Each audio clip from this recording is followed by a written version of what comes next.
Hey everybody, what's going on? Today I'm going to be showing you how to change the oil on your S10 pickup. This is for a 2001 2.2 four-cylinder, but generally speaking it's the same overall for most of these. So first thing you want to do is go ahead and have the car parked or the truck parked. You want to have it to where it is warm. I just moved this. Generally you want to wait about 5-10 minutes after you park it. Let the oil drain down. Go ahead, pop the trunk. In this case it's already pop the trunk. Pop the hood. In this case it's already been done. And then you're going to come over here, open this up,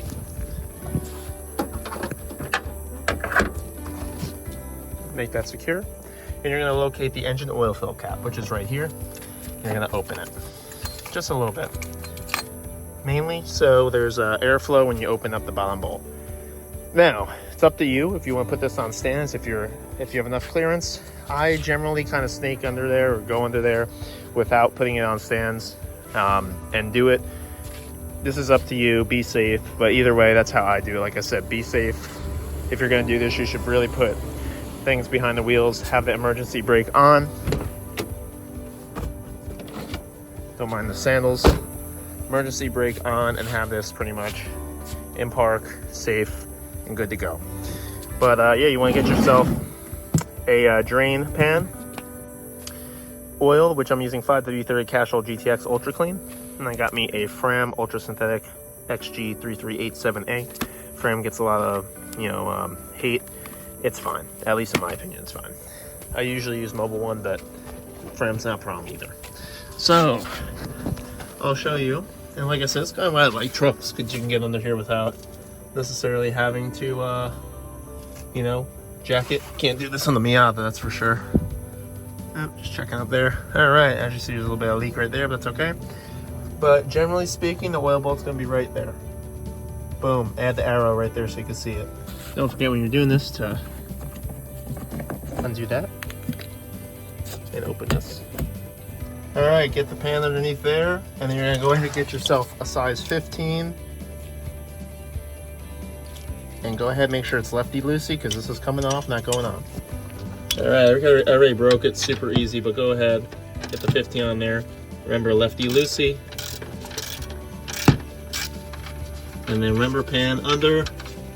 And there we go, beautiful. This is about 4,500 miles in this oil. I usually like to change it at 4, so a little over, but that's all right. All right, so now once that's done draining, I let it sit for probably like 15 minutes. You don't have to do that long, but that's how long I let this sit. I'm gonna go ahead and just take like a rag, or in this case, I'm just using paper towel. You're just pretty much cleaning right where the drain hole is. You just go ahead and clean it, making sure it's all nice. Doesn't have to be perfect, so you're still gonna have some drip out. It's all right. You're gonna go ahead and clean that. And now, take your drain bolt, which also you would need to clean. I already did it. You want to replace the washer on this, generally speaking. I didn't, but generally, like I said, you want to have a washer on this, it's new. And then go ahead, after this is clean, thread it back in.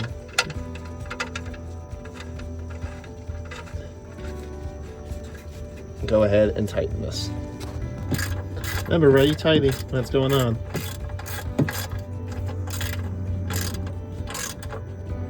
We'll make sure it's tight. I don't use a torque wrench, but you might want to use a torque wrench. But yeah, you make sure it's tight so it's not going to leak. Like I said, use a torque wrench. This is just, I've done so many times. And I've done so many oil changes, I don't have to. But you really should. Especially if you don't have a washer on there. Generally, the crush washers create a better seal anyway. That is not going to loosen up. Now we're going to go ahead and move this towards this area. You want to have it almost in the same spot, maybe a little bit to the left where that drain hole is, because if you notice right there where the arrow is, that's where the oil comes out. Because the cool thing about this truck is that they have like a little catch for the oil that drains it to that spot, so it doesn't get all over everything. It's not perfect, but it's a lot better than just having an oil filter and no catch. It's right here, the catch. That plastic piece I'm moving. So oil goes into that, and it's transferred right there. So keep that oil pan right under that. Now I'm gonna go ahead from the top of the car, top of the truck, reach my hand in. You'll locate it straight under, past the AC compressor. You'll eventually feel it. You want to turn left. Hopefully it comes off easy for you. These should not be on with a crazy amount of force.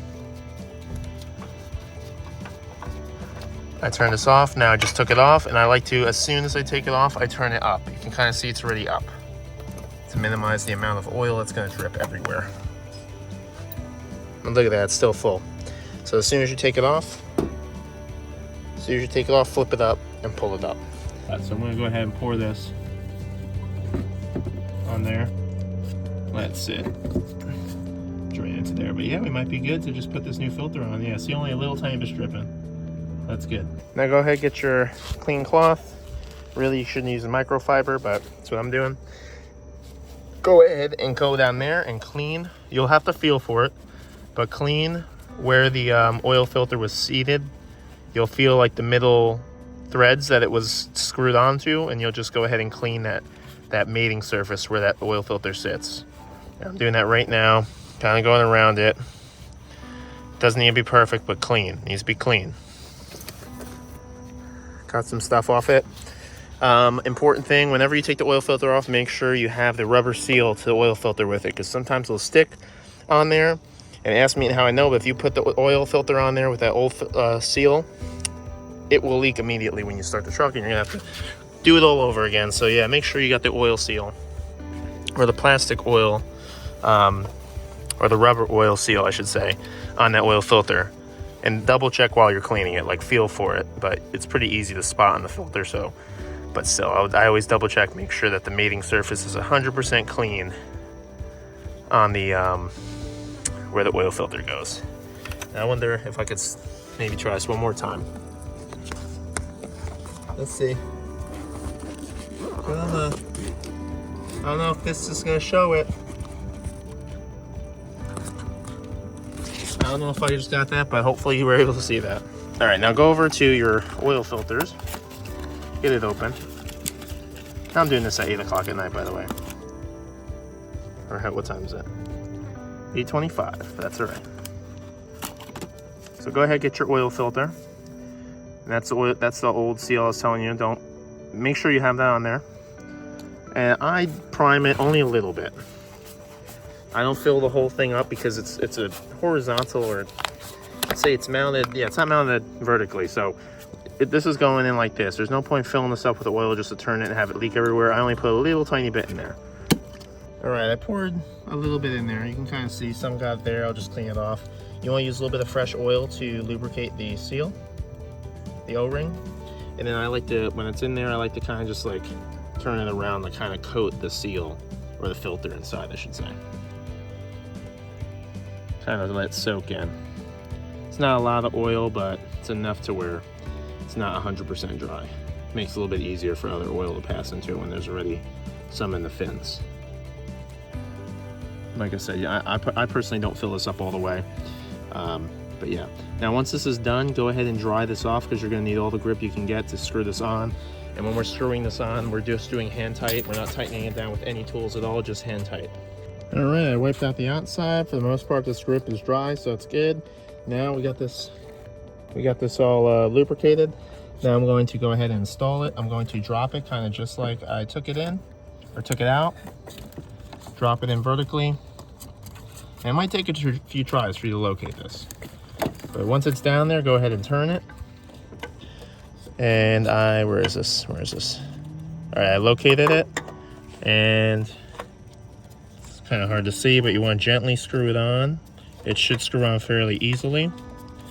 And there we go, it's on. So now I'm just gonna tighten it as much as I can with my hand. I think the oil filter box is like, once it makes contact, like 1 1/4 turns or something like that, but I just go as far as I can with my hand. Usually that's enough. But, you know, consult the box, because I'm not a licensed mechanic or anything. It's just how I do it. I'll still go over that one more time to check, but now we can go ahead and remove the oil dipstick.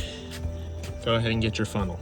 Now I'm going to consult the manual. Yes, this is the OEM original manual here for the 2001 S10.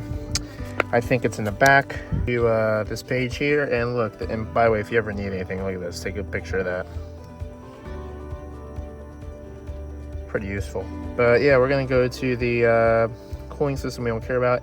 Engine oil and filter change, different.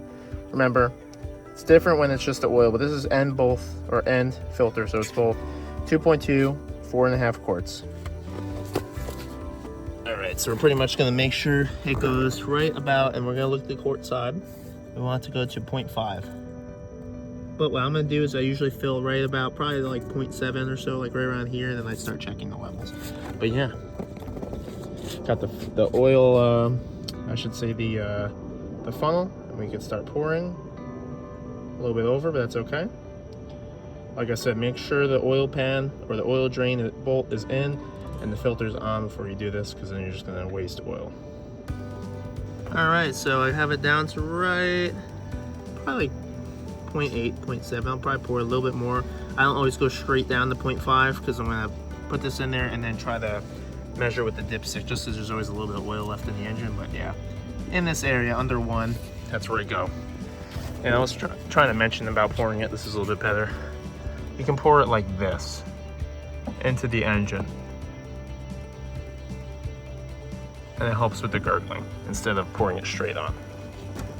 But yeah, now we're sitting at that, about 0.7. So let's go ahead,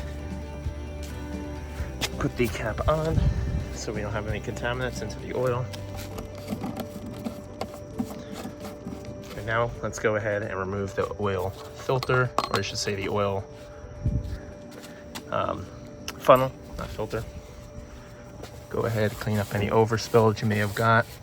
And then you go ahead, clean off the dipstick, make sure it's nice and clean. Go ahead, put it right back in. Make sure it's tight. Now, what I always do just to make sure is I double check, make sure that the filter's on all the way and it's 100% tightened with your hand as much as you can get it. Just a double check after, you know, you had some time to rest so you're stronger. That's not going anywhere. And I do one more check down here to make sure.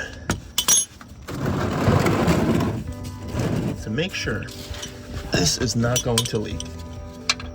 Just in case, we're just being sure.